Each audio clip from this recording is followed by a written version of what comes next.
సాధారణంగా క్రికెటర్ల కొడుకులు క్రికెట్ వైపే ఆకర్షితులవుతారు. క్రికెట్ను కెరియర్గా ఎంచుకోవడానికి ఆసక్తి చూపిస్తుంటారు. కానీ వెస్టిండీస్ మాజీ క్రికెటర్ విన్స్టన్ బెంజమిన్ కొడుకు రాయ్ బెంజమిన్ మాత్రం అథ్లెటిక్స్ వైపు మళ్లాడు. తాజాగా పారిస్ గడ్డపై దడదడలాడించేశాడు. ఏకంగా 2 స్వర్ణ పతకాలను సొంతం చేసుకున్నాడు. క్రీడా ప్రపంచాన్ని తన వైపు తిప్పుకున్నాడు. విన్స్టన్ బెంజమిన్ కూడా మరోసారి వార్తల్లో వచ్చేలా చేశాడు. అయితే రాయ్ బెంజమిన్ బరిలో దిగింది వెస్టిండీస్ తరపున కాదు, అమెరికాకు ప్రాతినిధ్యం వహించాడు. రాయ్ బెంజమిన్ పుట్టింది అమెరికాలోనే. అందుకే యుఎస్ఏ తరపునే ఒలింపిక్స్ బరిలో దిగాడు. మెన్స్ 400 మీటర్స్ హార్డిల్స్ ఈవెంట్లో స్వర్ణం సాధించాడు. పురుషుల 4x400 ఈవెంట్లోనూ సత్తా చాటాడు. స్వర్ణ పతకాన్ని సొంతం చేసుకున్నాడు. గత టోక్యో ఒలింపిక్స్లోనూ రాయ్ బెంజమిన్ రాణించాడు. 400 మీటర్స్ హార్డిల్స్ ఈవెంట్లో రజతం అందుకున్నాడు. ఈ రేసులో సెకండ్ ఫాస్టెస్ట్ అథ్లెట్గాను నిలిచాడు. 46.17 సెకండ్లతో బెంజమిన్ రికార్డు అందుకున్నాడు.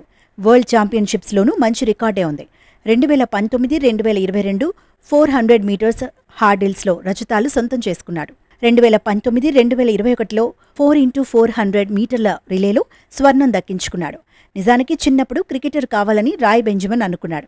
కానీ కోచ్లు అతడిలోని టాలెంట్ను గుర్తించారు. ట్రాక్ అండ్ ఫీల్డ్ వైపు మళ్లించారు. అలా ట్రాక్ అండ్ ఫీల్డ్ వైపు వెళ్లడం రాయ్ బెంజమిన్కు కలిసొచ్చింది. ఇప్పుడు ఒలింపిక్స్లో స్టార్ అయ్యేలా చేసింది.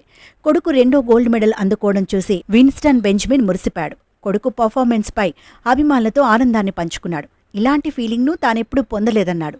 జీవితంలో మర్చిపోలేని క్షణాలు ఇవే అన్నాడు.